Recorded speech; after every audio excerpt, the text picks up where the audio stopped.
Ada sebagian orang berpikir kalau dia sudah sholat, dia sudah taubat, dia sudah berzakat, dia sudah berzikir, maka hidupnya akan tenang, hidupnya akan senang, hidupnya akan kenyang, karena dia sudah dekat dengan Allah. Tapi kemudian setelah dia berhijrah, bertaubat, zikir dan sholat, ternyata rezekinya tidak lancar.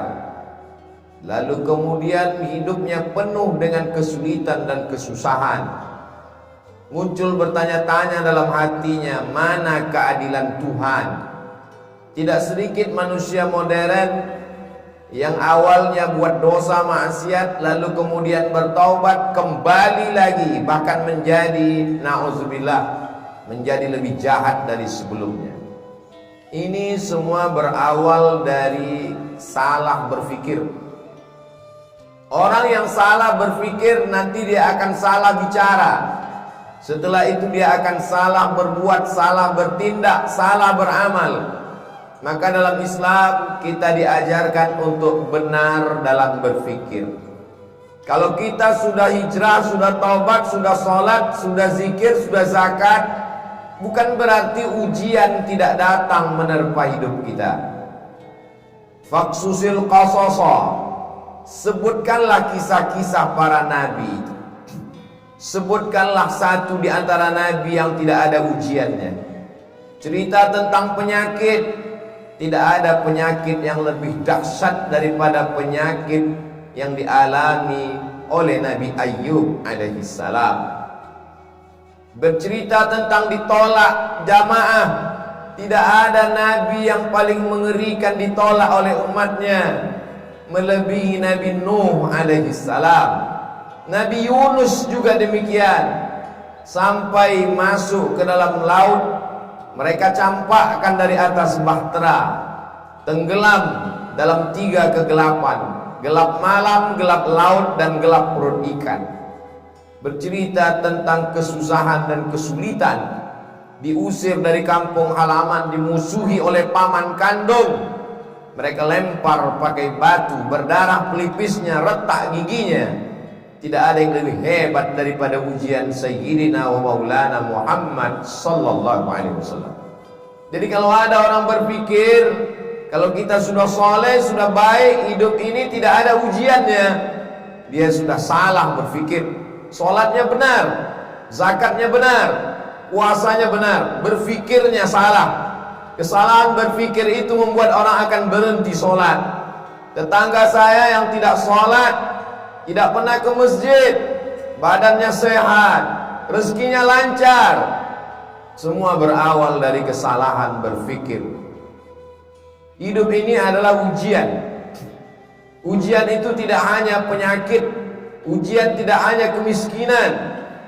Bahkan dalam Quran dikatakan wa balawnahum bil hasanat, kami uji mereka dengan yang enak-enak. Jabatan adalah ujian. Di antara yang diuji dengan jabatan adalah Nabi Daud alaihissalam. Harta adalah ujian. Di antara nabi yang diuji dengan harta adalah Nabi Sulaiman alaihissalam. Kebagusan paras rupa yang ganteng juga adalah ujian. Di antara nabi yang diuji dengan paras rupa yang ganteng itu adalah Nabi Yusuf alaihissalam.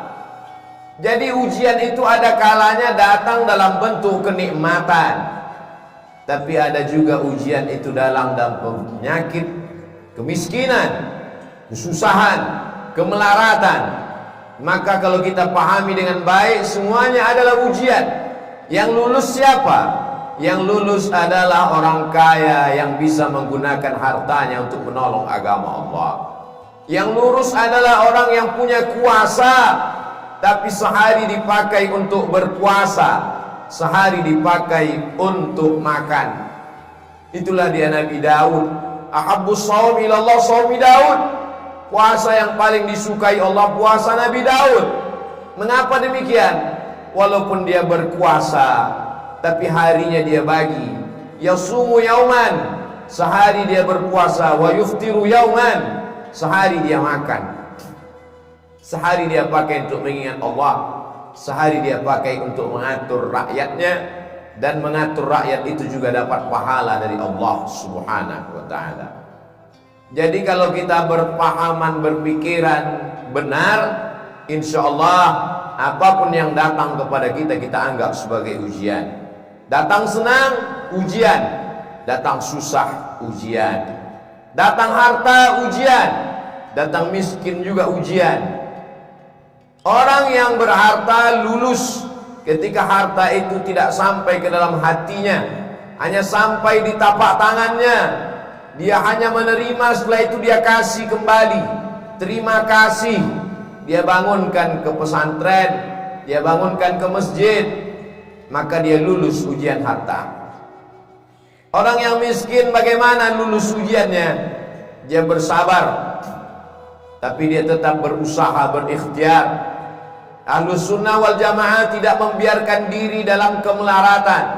Innallaha la yughayyiru ma biqaumin hatta yughayyiru ma bi anfusihim. Allah tidak merubah suatu kaum sampai mereka berusaha untuk merubah diri mereka sendiri.